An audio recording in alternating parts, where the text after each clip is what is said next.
네, 오늘의 주제는 은혜입니다. 은혜로 구원받았고 은혜로 살아가는 우리들, 그리고 이 은혜를 어떻게 유지하면서 살아갈 것이냐, 은혜를 유지하는 비결이 되겠습니다. 기독교인 저술가 가운데 필립 얀시라고 하는 분이 있습니다. 여러분들, 이 필립 얀시가 쓴 책은 그냥 무조건 다 사도 됩니다. 다 참 좋아요, 내용이. 얀시가 쓴 책 가운데 놀라운 하나님의 은혜라는 책이 있어요. 놀라운 하나님의 은혜. 자, 그 책에 이런 내용이 나와요. 영국에서 열린 비교 종교학 회의가 있었는데 세계 각국에서 기독교 전문가들이 모여서 토론을 합니다. 그 토론의 주제가 뭔고 하니 기독교만이 가지고 있는 특성은 무엇일까를 연구 발표하는 시간인데, 많은 사람들이 자기가 생각하고 있는 내용 하나씩을 발표합니다. 첫 번째 사람이 기독교의 가장 중요한 교리는 성육신입니다. 성육신입니다. 이렇게 발표를 했어요. 아무래도 하나님이 육신을 입고 이 땅에 오신 것, 예수님으로 이 땅에 오신 것이 우리 기독교의 독특성 아닙니까 하니까 사람들이 말을 해요. 하지만 신이 인간이 되어서 이 땅에 왔다는 이야기는 타 종교에서도 찾아볼 수 있는 거니까 기독교만의 것은 아닙니다.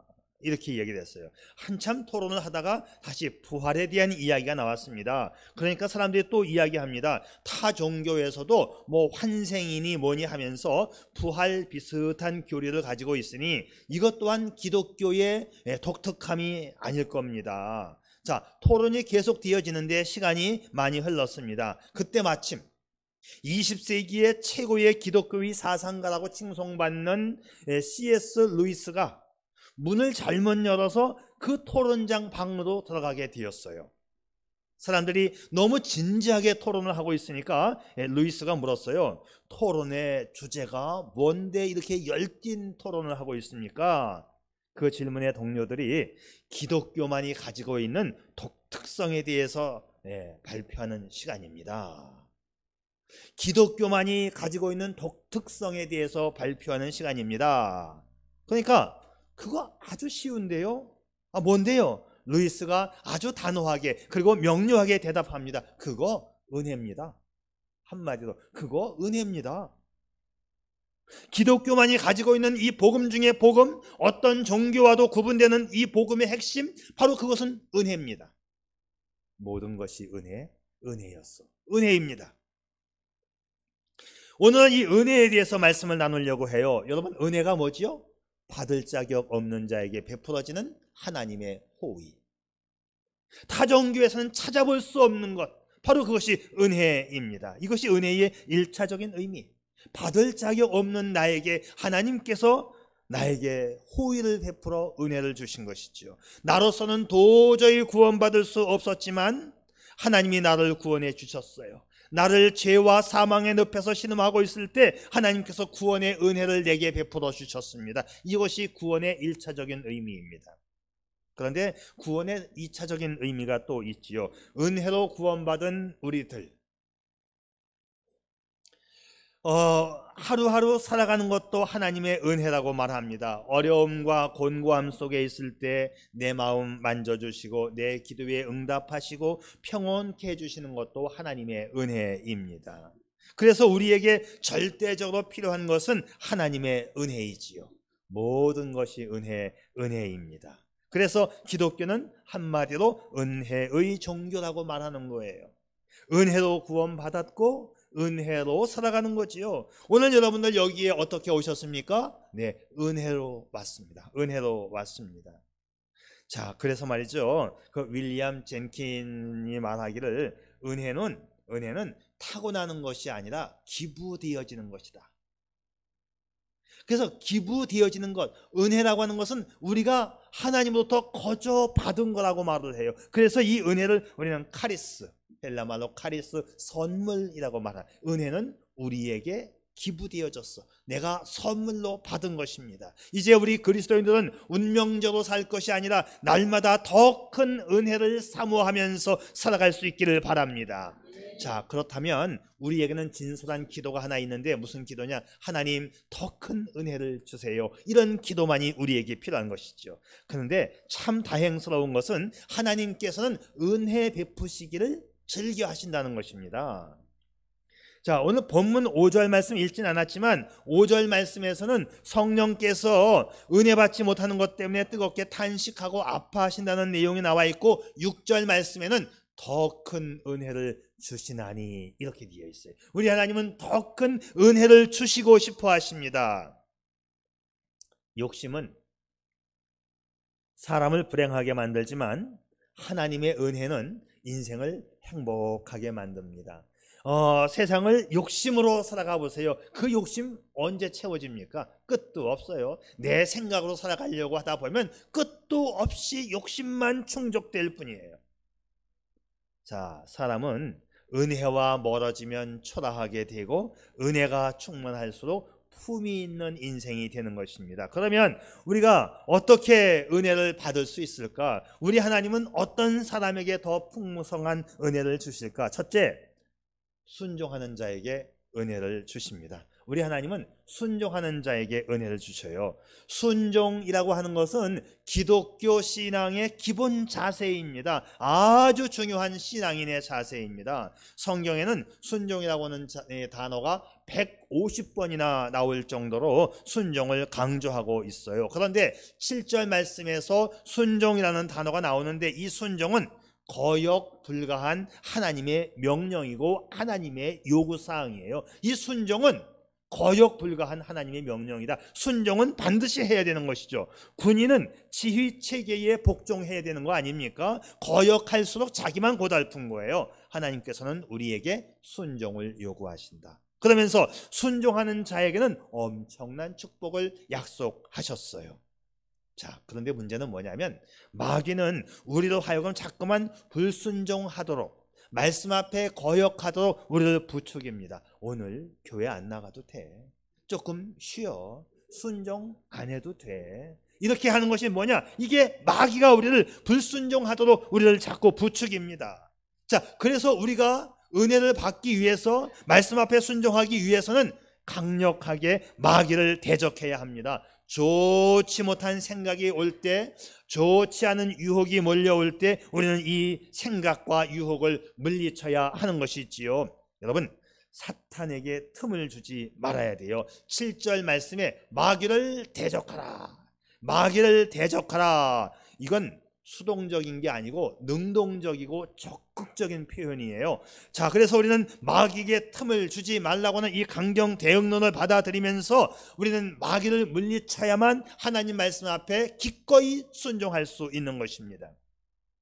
우리가 하나님의 뜻이 확인되면 기꺼이 순종해야 하고, 이것이 사탄의 유혹이라고 여겨지게 되면 단호하게 과감하게 물리쳐야 합니다. 우리가 잘 하는 말 있잖아요. 사탄아 물러가라. 이거를 많이 해야 되는 거예요. 언제부턴가 우리나라 온 저수지와 개천에 이 무적의 이 황소 개구리가 퍼졌잖아요. 그런데 이 황소 개구리를 먹어치우는 게 하나 있어요. 가물치가 황소 개구리를 이긴다는 것처럼 우리가 하나님 앞에 순종하는 마음만 먹으면 원수 마귀도 거뜬히 물리칠 줄 믿습니다. 아멘. 네. 그래서 하나님 말씀 앞에 순종 잘 하는 사람이 복을 받아요. 여러분 잘 보세요. 누가 복을 받는가? 말씀대로 살려고 하고 말씀 앞에 순종하는 자가 복을 받습니다. 이건 불변의 진리입니다. 외경에 보면 이런 이야기가 있어요.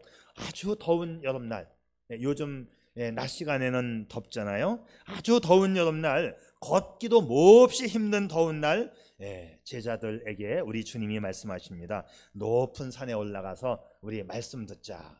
그리고 주님이 제자들을 산 위로 데리고 올라가시면서 큰 돌 하나씩을 가지고 올라가라고 했어요. 아니, 이 더운 여름날 그냥 맨몸으로 산에 올라가는 것도 힘든데 큰 돌을 들고 가다 보니 얼마나 힘들겠어요. 근데 그 유독 12명의 제자 가운데 가룟 유다만 생각이 바뀌었어요.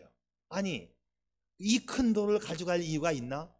그래서 중간에 한 중간쯤 가서 사이즈가 작은 돌로 바꿔 들고 갔습니다.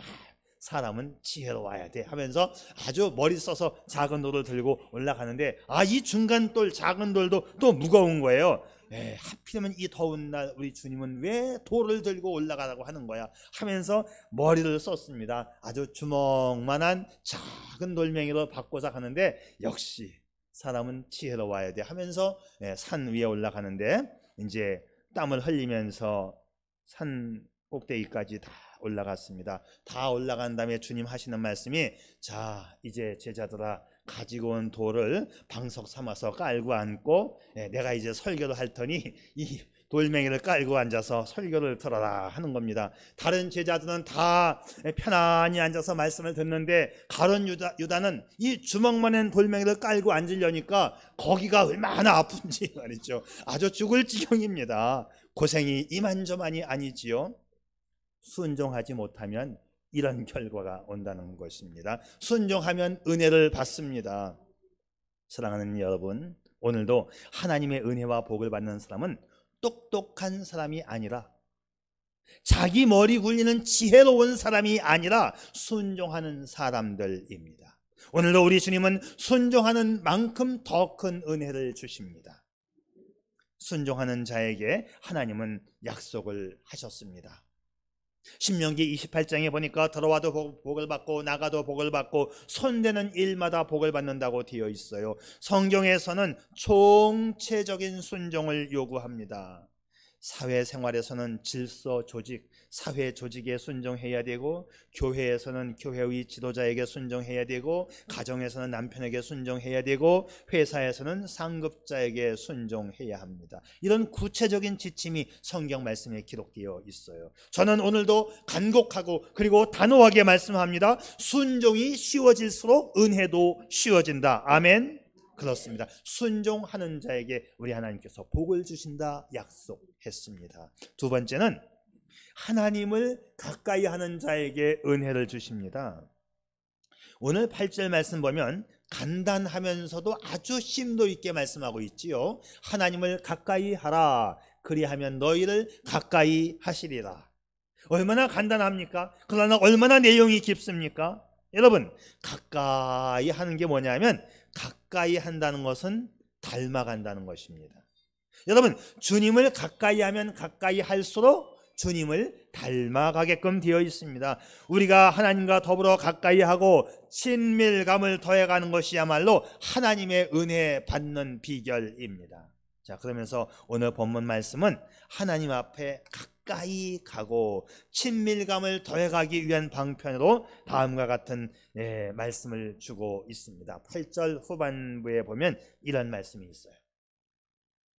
죄인들아, 손을 깨끗이 하라. 두 마음을 품은 자들아, 마음을 성결하게 하라.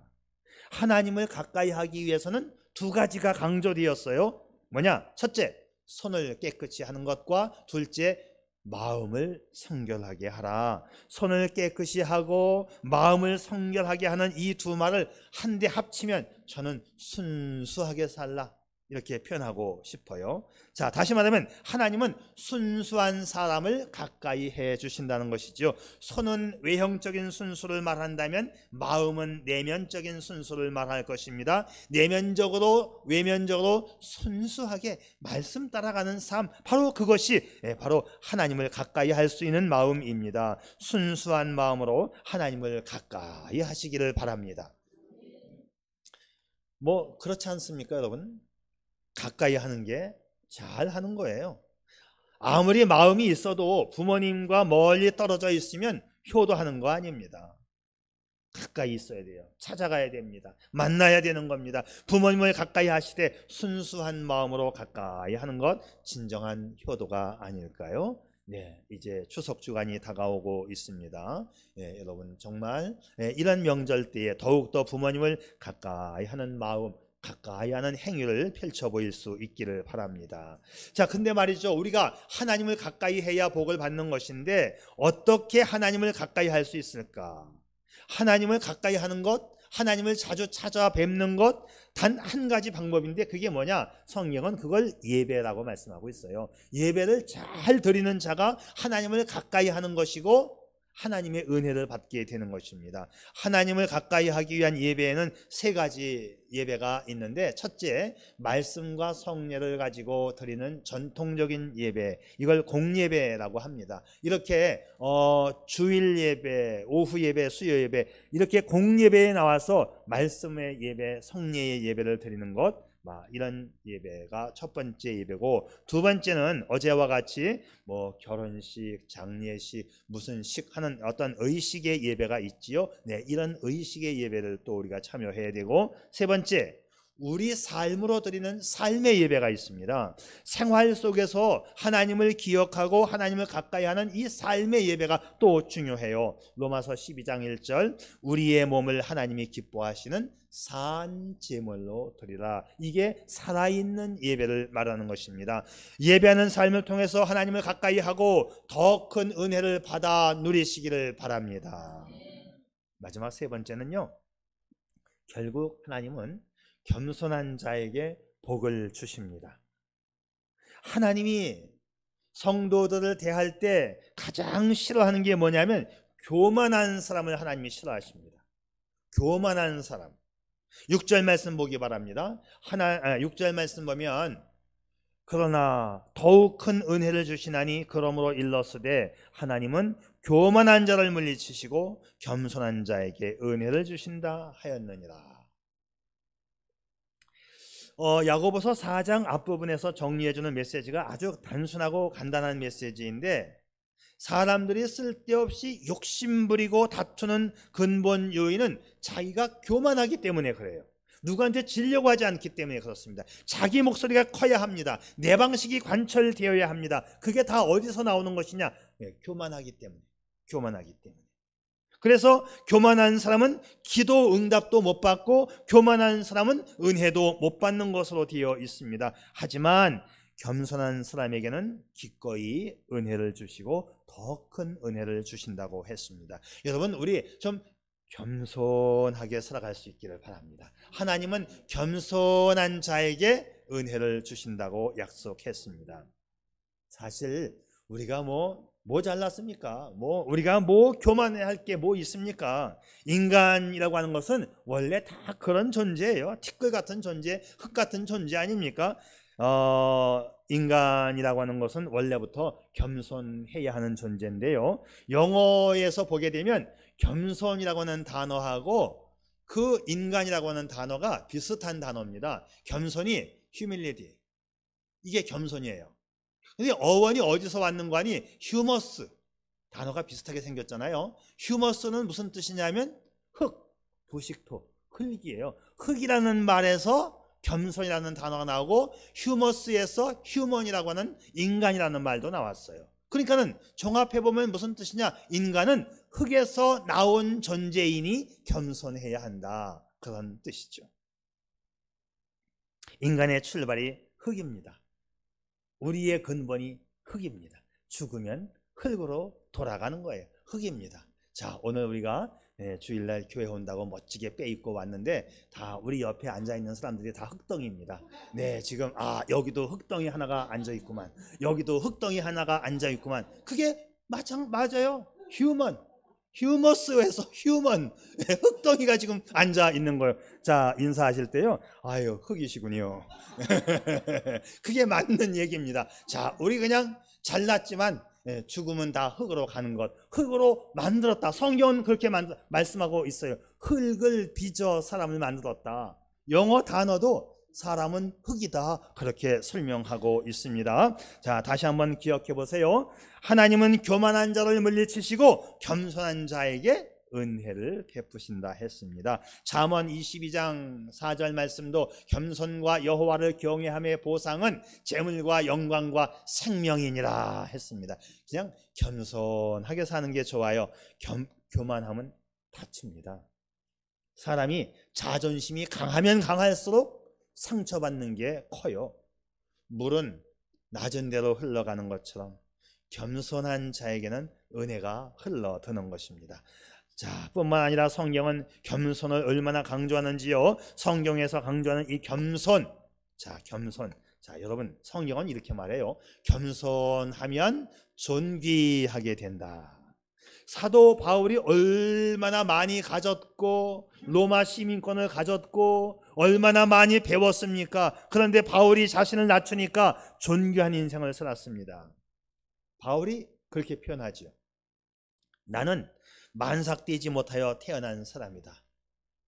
8달 반 만에 태어났다는 거예요. 나는 죄인 중에 괴수다. 나는 사도라고 말할 자격도 없다. 그러니까 하나님께서 그를 높여주시고 일평생 하나님께 붙들려 존귀한 인생을 살았습니다. 교만은 모든 것을 잃지만 겸손은 모든 것을 얻습니다. 성경 말씀을 보면 교만은 패망의 선봉이고 넘어짐의 앞잡이라고 했어요. 재물로 인하여 교만하면 안 된다고 했고, 배가 불러 교만하면 안 된다고 했고, 아름다움으로 인하여서도 교만하면 안 된다 했습니다. 교만하면 다 떠나가요. 교만하면 다 잊어버립니다. 교만하면 다 무너집니다. 교만하면 친구도 떠나가고 행복도 떠나가고 건강도 떠나가고 권력도 떠나가고 하나님의 영광도 떠나가는 것입니다. 여러분, 교만할 이유가 전혀 없습니다. 그냥 겸손히 살 수 있기를 바랍니다. 두 번째는 겸손하면요 평화가 임합니다. 우리 예수님께서 얼마나 겸손하셨어요. 예수님이 탄생하실 때 천사들이 이 땅에 평화가 임하였다고 외쳤지요. 땅에서는 기뻐하심을 입은 사람들 중에 평화로다. 하나님이신 예수님께서 자신을 겸손의 모양으로 낮추시고 인간의 모양을 입고, 하나님이신 그분이 인간의 모양을 입고 예수라는 이름으로 이 땅에 오신 것, 그리고 그는 마국간에 오셨고 목수의 가정에서 자라셨고 가난한 자의 친구가 되셨고, 그런 예수님이 이 땅에 탄생하실 때에 천사가 노래합니다. 땅에서는 기뻐하심을 입은 사람들 중에 평화가 있으리라. 평화가 왔다. 평화가 왔다. 겸손의 결과는 평화입니다. 힘 있는 사람이 겸손하면 평화가 찾아오고, 힘쓸 수 있는 사람이 힘을 안 쓰면 평화가 찾아옵니다.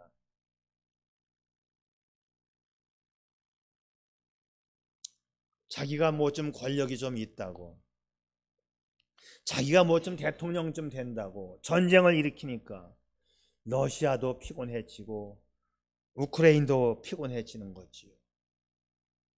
힘을 쓸 수 있는 사람이 힘을 안 쓰면 평화가 찾아오는 겁니다. 나를 낮추면 평화가 찾아오는 것입니다. 여러분, 우리가 정말 겸손하게 살아가야 할 것입니다. 형제를 사랑하고 존중하는 이 평화의 교회, 우리 반석교회를 만들어갈 수 있기를 바랍니다.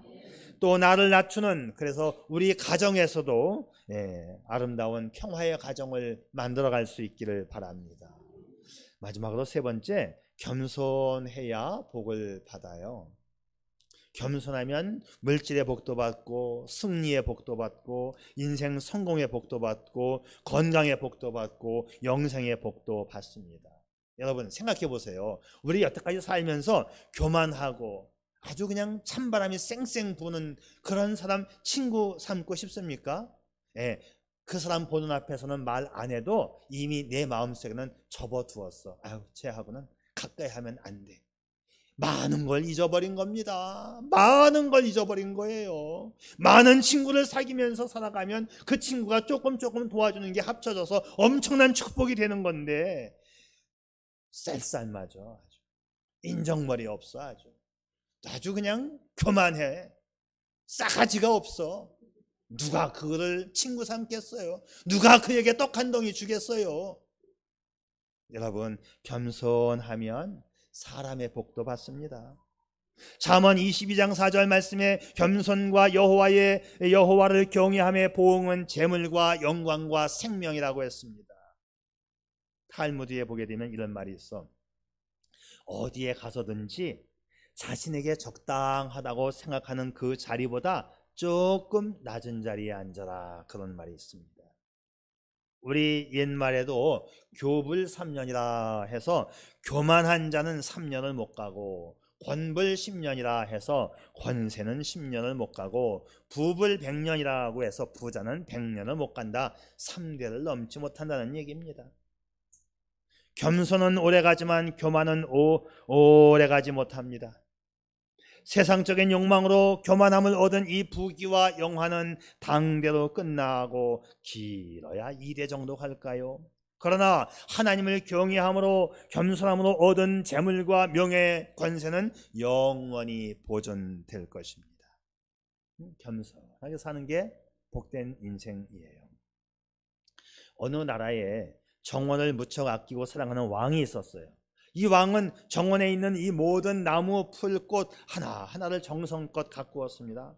근데 어느 날 왕이 아침에 정원에 가보니까 모든 나무들이 다 시들어 있는 거예요. 자, 왕은 바로 그 옆에 있는 떡갈나무에게 그 일을 물었어요. 떡갈나무야, 무슨 일이 있니? 왜 도대체 이렇게 시들어 있니? 나무들이 서로 자기가 다른 나무들보다 못하다고 지금 실망하고 있는 겁니다. 소나무는 자신이 포도나무처럼 열매를 맺지 못한다고 실망하고 있고요. 포도나무는 복숭아 나무처럼 똑바로 올라가지 못한다고 실망하고 있고요. 제라니움은 라일락처럼 향기를 피우지 못한다고 실망하고 있습니다. 그런데 다 시들어 있는 가운데 유독 생기 있는 아름다운 꽃 한 송이가 있었어요. 이 꽃은 펜지꽃이라고 하는 것, 여러분 아실 거예요. 작습니다. 근데 싱싱하게 피어 있어요. 왕이 꽃에게 물었습니다. 펜지야, 다들 슬픔 속에 시들어 있는데 너는 작은 꽃이지만 꿋꿋하게 피어 있는 이유가 뭐니? 짐의 마음이 매우 기쁘구나. 네, 고맙습니다. 저는 본래 볼품없는 작은 꽃이지만 왕께서 떡갈나무, 소나무, 복숭아나무 혹은 라일락 나무만 원하셨다면 저를 예전에 뽑아버렸었을 터인데 저를 그래도 필요가 있다고 생각했어요. 저를 남겨두었다는 것을 생각하니 제 마음이 기쁩니다. 왕께서 저를 심으신 것은 저를 통하여 왕의 마음에 평화를 얻고자 함인 줄 제가 알기에 오늘도 싱싱하게 펴서 왕에게 평화를 드리고 싶습니다. 그래서 저는 오늘도 싱싱하게 자라고 있지요 라고 대답을 했어요. 펜지꽃의 꽃말이 뭔지 아세요? 마음의 평화. 왕은 이후로 더욱 펜지꽃을 아끼고 사랑했다는 전설입니다. 세상에서도 겸손한 사람이 사랑받습니다. 겸손한 사람이 하나님의 복을 받습니다. 하나님은 겸손의 문을 통해서 들어오고 사탄은 교만의 문을 통해서 들어옵니다. 참 겸손은 뭐냐? 참 겸손은 나는 겸손하지 않다 생각하는 겁니다. 그런데 그것보다 좀 더 대단한 겸손은 뭐냐? 나는 교만하지 않다 생각하는 겁니다. 나는 교만하다고 생각하는 겁니다. 최고의 교만이 뭐냐? 나 교만하지 않아. 이게 최고의 교만입니다. 구제불능의 교만이 뭔지 아세요? 구제불능. 나는 겸손하다 생각하는 겁니다. 나는 겸손하다. 나 같은 사람이 어디 있겠냐? 말할 때마다 나는 안 그래. 나는 구제불능의 교만인 줄 아시기를 바랍니다. 그냥 내가 왜 이렇게 교만하지? 내가 왜 이렇게 교만하지? 그 사람이 최고의 겸손한 자입니다. 겸손해야 복을 받지요. 오늘날 사람들이 자신을 과대평가하고 나는 됐어, 나는 겸손해, 이 정도면 됐지, 스스로 높은 자리에 앉는 자, 하나님은 그를 낮은 자리로 떨어뜨리시고 겸손하여 스스로 낮은 자리에 앉은 사람을 반드시 높은 곳으로 끌어올리십니다. 겸손한 자만이 축복을 받고 영광을 누리며 오래도록 번성케 되는 것이지요. 모든 신앙의 기초가 그래서 겸손이 됩니다. 겸손한 자는 순종합니다. 겸손한 자는 하나님을 가까이 합니다. 겸손한 자에게는 은혜가, 축복이 넘칩니다. 여러분, 하나님 앞에 겸손히 은혜 받는, 은혜를 사모하는 축복자가 될 수 있기를 축복합니다. 네, 기도합니다.